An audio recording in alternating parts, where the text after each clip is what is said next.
Ministeerri muummee Itoophiyaa Abiy Ahmed erga adda waraanaatti duuluun waraana taliigaa turanii booda amma waajiratti deebi'uu ibsan. Duula marsaa jalqabaati ittiin jedhan kana injifannoon xumuruu ibsanii kaaniifis akka qophaa'an himan. Hamza Hussein. Ministeerri muummee Abiy duula adda waraanaa marsaa jalqabaa injifannoon xumureera jechuun waajjira isaaniitti deebi'uu beeksisaniiru. Torban lama dura wayita hidhattoonni TPLF fi waraana bilisummaa Oromoo magaalota naannoo Amaaraa hedduu to'atanii gara magaalaa Finfinneetti siqaa turanitti adda waraanaatti duulanii lolchiisaa ka turan Ministeerri muummee Abiy erga duulanii injifannoowwan biyya kabachiisu argachuu himaniiru. Yeroo muraasa dura Itoophiyaa waraanuuf diina ka'e waliin taanee akka qolannu adda waraanaatti beellamni qabanne boquu diinaa ka cabseedha jedhan Ministeerri muummee Abiy. Namoota aarsaa lubbuu dabalatee karaa garagaraa duula kana deeggaraa turan galateeffatanii marsaa jalqabaa duula kanaa xumuruus himaniiru. Ministeerri muummee Abiy qabsoon kun akka hin goolabamnee fi hidhattoota TPLF ilaalchisee furmaata waaraa soquun akka barbaachisus himaniiru. Qabsoon kun hin goolabamne naannoleen bilisa hin baane jiru. Humni amma qormaata nutti ta'e irra deebi'ee akka hin dhumne furmaata waaraa kennuufii qabnaa jechuun dubbatan. Humnoonni TPLF bittinnaaniiru ittiin jedhan harka akka kennatan gochuu dabalatee kan ammaan duraa caalaa naannoo ofii eeguun akka cimuu fi sakatta'iinsa cimsanii itti fufuun yeroon isaa ammas jedhaniiru. Waan diinni diiga deebisnee ijaaruuf ka buqqaan deebisuuf hojiilee misoomaa fi bulchiinsa gaarii ka duraanii caalaa fi saffisaan raawwachuu qabnaa jechuun waan dursa kennanii fi hojjetan ibsaniiru. Ministeerri muummee Abiy adda waraanaatti erga duulanii naannolee murteessoo ta'an ka gama naannoo Amaaraa fi Affaariin jiran harka mootummaatti kan deebi'an yeroo ta'u magaalonni Kombolchaa fi Dassee harka mootummaatti deebi'uun isa guddaadha. TPLF gama isaan naannolee mootummaan to'achuu ibsu kana dursanii tooftaa waraanaa haaraa tolfachuuf akka gadhiisan himanii lolaan injifatamanii akka hin gadhiifnee fi dhiyootti injifannoo guddaa abdachuu dubbatu.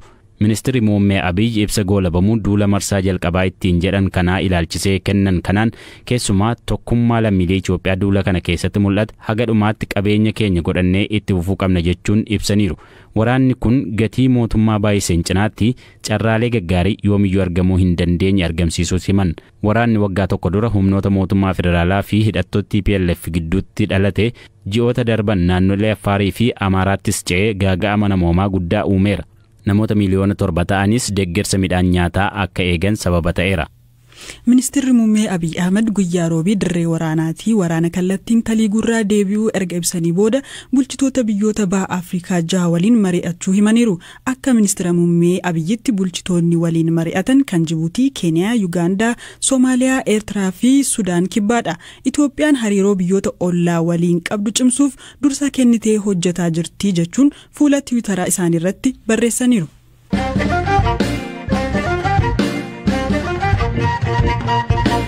Odeessa biraatti gaafancoo rogeessi siyaasaa Iyyaaspeet Tasfaayee kibxata mana harmee isaa Finfinnee naannoo Garji jirurraa qaamolee nageenyaan qabamu harmeen isaa aadde Tashaalach BBC'tti himan.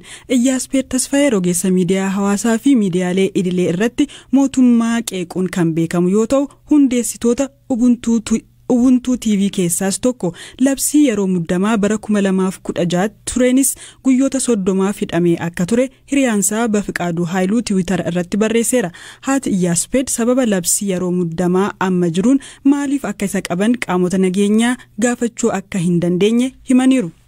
መጀመሪያ ሲቪል አንድ ፖሊስ ጋር ለሚቻለው አይደል ለማየታችንም ውጪ ከነበሩ አላውቅም ከሰብሬ ምንም መስራት ስለማልችል ተይቼ ነው ani miilli kiyya cabee mana ture Iyyaaspeetis manuma keessatti osoolna waldhaanaa jiru sakatta'uuf manatti ol lixan qaamolee nageenyaa 8tu gaafii isa gaafataa turan innis deebisaa ture waan jedhan garuu hin dhageenye sababa labsii yeroo muddamaanis ajaja mana murtiiti jennee gaafachuu hin dandeenye garuu maaliif akka isa qabanis natti hin himne gaafiidhaaf isa barbaanna qofanaan jedhan yeroo sakatta'aa turanis bilbilaa fi laaptooppiin ala waan argatan hin qaban ganama sa'aatii 3 irraa qabee hanga guyyaa sa'a 7tti erga sakatta'anii booda isa fudhatanii deeman gara iddoo Addis Ababaa poolis jedhamu isa fuudhanii deeman obboleettiin isaas hordoftee nyaata bittee kenniteef malee kibxataa fi dilbata alatti dubbisuun hin danda'amu jedhaniiru.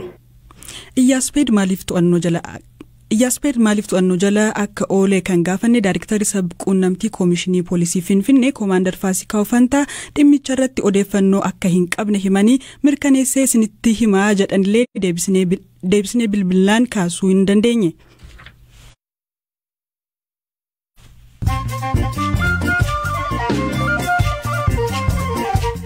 Odeessaalee gaggabaabottan darba walitti bu'iinsa gosa bulchiinsa Sudaan Daarfur lixaatti guyyootaaf mudateen namoonni 100 ol ajjeefaman lolli gosa Arabootaa fi loltoota hawaasaa maslii Afrikaa jedhaman keessaa dhufan gidduutti gaggeeffamu kun namoota 10,000 lakkaa'amanis qeerraa buqqaaseera. Gamtaan Afrikaa biyyoonni miseensa gamtichaa sababa akaakuu koronaa vaayirasii haaraa Omicron jedhamuun uggura imalaa akka walirra hin keenye akeekkachiise. Vaayirasichi Afrikaa kibbaatti argamu hordofee biyyoonni Afrikaa fi biyyoonni lixaa uggura imalaa biyyattii irra kaa'uu isaanii gamtaan Afrikaa fi UN mormaniiru. Chaayinaan biyya gaazexeessitoota hedduu hiitu ta'uu gabaasni mul'ise. Gabaasni gareen mirga gaazexeessitootaaf falmu Reporters Without Borders baase yoo xiqqaate gaazexeessitoonni 127 wayita ammaa Chaayinaa keessatti hidhaa jiru jedhe. Chaansilarri Jarman Angela Merkel erga waggaa 16 bulchiteen booda Olaf Scholz gamtaa paartilee 3 gaggeessuuf chaansilara ta'uun waadaa galan. Scholz paarlaamaa Jarmanii kan gamtaan paartilee 3 keessatti sagalee caalmaa qabaniin filatame. Yuunivarsiitii beekamaa Morokootti barsiisonni barattoota shamarraniif qabxii gaarii kennuuf saalquunnamtii geeddaraa gaafatanii mana murtiitti dhiyaatan. Biyyattii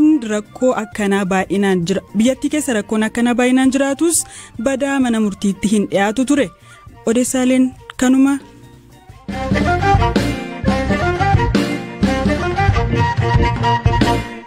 Miseensi Koongireesii Ameerikaa Seenaatar Chris Coons turtii raadiyoo BBC Focus on Africa waliin taasisaniin waraanni kaaba Itoophiyaa gara gochaa duguuggaa sanyiitti geessuu danda'a jedhan. Waraana sadaasa bara 2020 eegale jalqabarraa kaasanii hordofaa turuu kan himan Seenaatar Chris waraanni Itoophiyaa keessaa fiixee duguuggaa sanyiirra jiraachuun daran yaaddessaadha jedhan. When I first spoke with Prime Minister Abe about the conflict in Tigray, he was on the verge of launching a counterattack. Waa'ee waraana Tigraay jalqaba ministeera muummee Abiy waliin yoon dubbadhu TPLF buufata waraanaa raayyaa ittisa biyyaa Tigraay keessa ture irratti tarkaanfii fudhachuu hordofee Abiy reefuu TPLF irratti haleellaa banuuf jalqabbiirra ture. Yeroo sana taatee Ameerikaa mudate akka fakkeenyaatti dhiyeessuun itti himeen ture. Wayita waraanni waliinii Ameerikaa eegalu jeneraalonni gama lamaaniinuu turan waraanichi torbanoota keessatti xumurama jechaa akka turan itti himeen ture. Inni garuu tarkaanfiin waraanaa Tigraay keessatti loltooti isaa eegalan torbanoota keessatti ka xumuramuu fi wanti ijoon hooggantoota garee yakkamaa muraasa itti marsanii qabuu qofa malee waraana waliinii guutuu akka hin taane natti hime. Anis deebiseen akkas jedheen waraanni waliinii Ameerikaa torbanoota keessatti xumurama jedhame eegalamee waggoota 4 akka turee fi waraana hamaa dhiigni hedduun irratti dhangala'e akka ta'e itti himeen ture.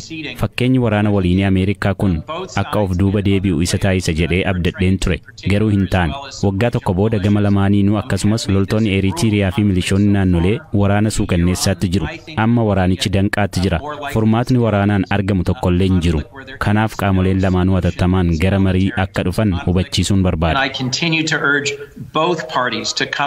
Itoophiyaa keessa milishoonni saba bu'uura godhachuun ijaaraman jiraachuun Yugoslaaviyaa na yaadachiisa kan jedhan Seenaatar Chris Coons akkuma Yugoslaaviyaa Itoophiyaanis bittinnaa uumaltii yaaddoo jedhu qabaachuu dubbatu. That reflects the fact that there are ethnic militias throughout Ethiopia. There are a whole series of regional tensions and conflicts. Jibbiinsii fi walgaarreffannaan sabummaa irratti hundaa'ee jiraachuu fi naannolee hunda keessatti rakkoo fi dhiphinni argaa jirru Yugoslaaviyaa bara Tiitoon ajjeefame na yaadachiisa. Itti fayyadamni jechootaa saboota jidduu jiru akkaataa marsaaleen hawaasaa san hammeessaa jiran muddamni naannolee jidduu jiruu fi kaan daran na yaaddessa. Qarqara nagaa mariin argamuurra osoo hin taane qarqara waraanaa gara duguuggaa sanyiitti geessurra jirra.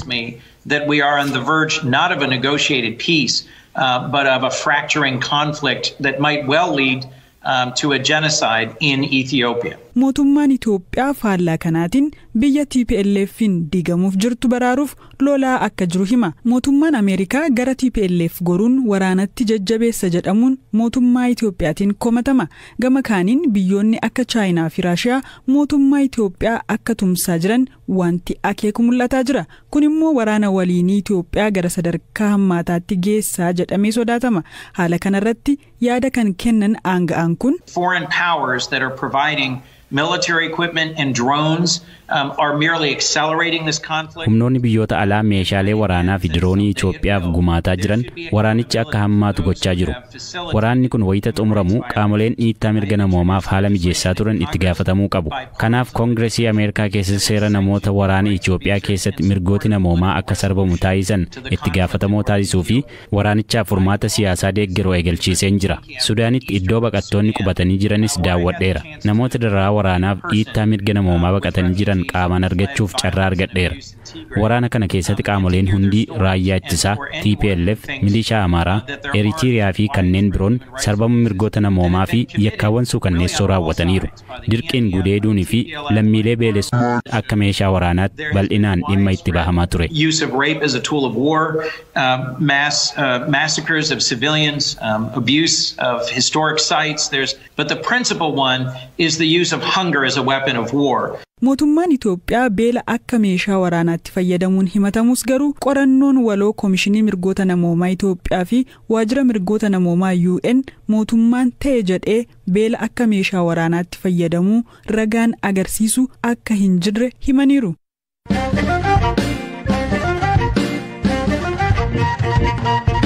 Koomishiniin Mirgoota Namoomaa Itoophiyaa dhaaba amanamummaa qabu jedhamuun sadarkaa olaanaa A jedhamu keessa akka galu waldaan mirgoota namoomaa idila addunyaa Global Alliance for National Human Rights Institution murteesse. Waldaan kun dhaabota mirgoota namoomaa biyyoota addunyaa 118 miseensummaan kan qabate yoo ta'u, Koomishinii olaanaa mirgoota namoomaa UN'dhaanis hoogganama. Waajjira Koomishinii Mirgoota Namoomaa Itoophiyaatti daayirektara kan ta'an Aadde Albaab Tasfaayee dhaabbatichi labsii ittiin hundeeffame famasaa waggaa tokko dura geeddaruun beekamtii kanaaf isaan gaheera jetti. አዋጁ ያስቻለው ምንድነው? ይሄ የእስር ቦታዎችን ያለ ምንም አይነት ቅድመ ኖቲፊኬሽን ማየት ይችላል። ለብሲ ሃሮን ፈሜን ኮሚሽንች manneetii hidhaa beeksisa tokko malee dhaqee ilaaluu danda'a. Kanaanis qabiinsa manneetii hidhaa garaagaraa daawwachuun danda'ameera. Kana malees yeroo labsii muddamaa jiraatu hojiirra oolmaa isaanii ilaala. Yeroo filannoo biyyaalessaa hordofii taasisuu danda'eera. Labsiin haaraa kun dhimmoota eeraman akka raawwatu isa dandeessiseera. Dabalataan waraanni erga eegalee as dhiyeenyatti hordofuudhaan dhimma sarbama mirgoota namoomaa irratti gabaasa baay'ee baaseera. Baatii darbe ammoo mootummoota gamtoomanii waliin ta'uudhaan qorannoo gaggeessuun gabaasa baaseera. ምርጫውንም ሞኒተር አድርጓል. beekamtii kana argachuun koomishinichaaf maal buusa?